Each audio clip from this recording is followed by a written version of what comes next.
Let's talk about this article in Wired about buying a $500 counterfeit Rolex and then taking it to a Rolex store to have some of the links changed out. So this is from Wired, and I thought the article was interesting. It was a good read. You should check it out. But the reporter basically bought 3 fake Rolexes and took one of them to a dealer in order to have them resize the bracelet, just to see if they would notice out of the gate that this was a fake or counterfeit Rolex.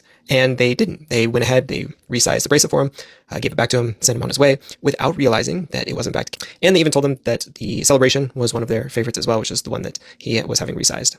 Now, the article also dives into the fact that it is becoming much easier to get counterfeit or fake versions of watches, especially Rolex, that this is becoming a thriving industry. It used to be you had to go down to Canal Street and meet someone there in order to buy a fake Rolex.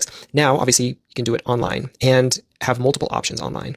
And in fact, there are multiple venues or avenues to purchase counterfeit watches, especially counterfeit Rolexes, that there are thriving communities of people who are buying them, selling them, and analyzing the quality of them. So entire subreddits dedicated to looking at the quality of these counterfeit watches. And I thought this part was really interesting in talking to authenticators, that some of these counterfeits are in fact taking actual parts from the actual genuine watches and then putting them into counterfeit pieces. And that sometimes it is a significant cost to do that. And you have entire factories dedicated to doing just this. This isn't, somebody who's just in their free time creating counterfeits. This is an actual industry of counterfeiting. But as good as it is getting, it is still imperfect. And the major brands like Rolex are trying to stay steps ahead of the counterfeiters in order to ensure that anybody who's buying a Rolex can be comfortable that it is, in fact, a genuine Rolex.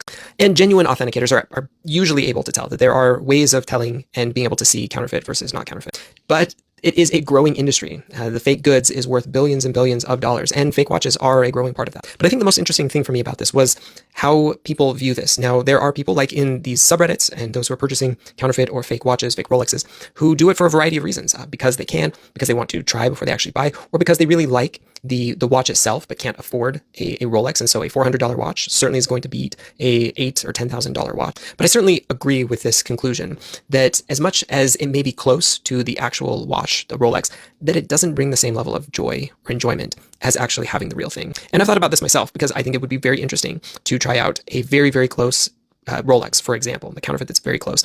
But I've never been able to bring myself to do that, and I don't think I ever will, just because I don't think it will have the same impact on me. There's not that joy, that sense of quality that you get from having the actual thing. And ultimately for me, that is probably the biggest part about buying and owning watches, is the feeling that you get from it. It's not about having a status symbol. It's not about having something that somebody's going to recognize on your wrist. It's about how it makes you feel. And having something that isn't genuine, for me, isn't going to have that same feeling. And so just would not be interested in it. But I'm interested in your take. What do you think about this growing market and these types of watches?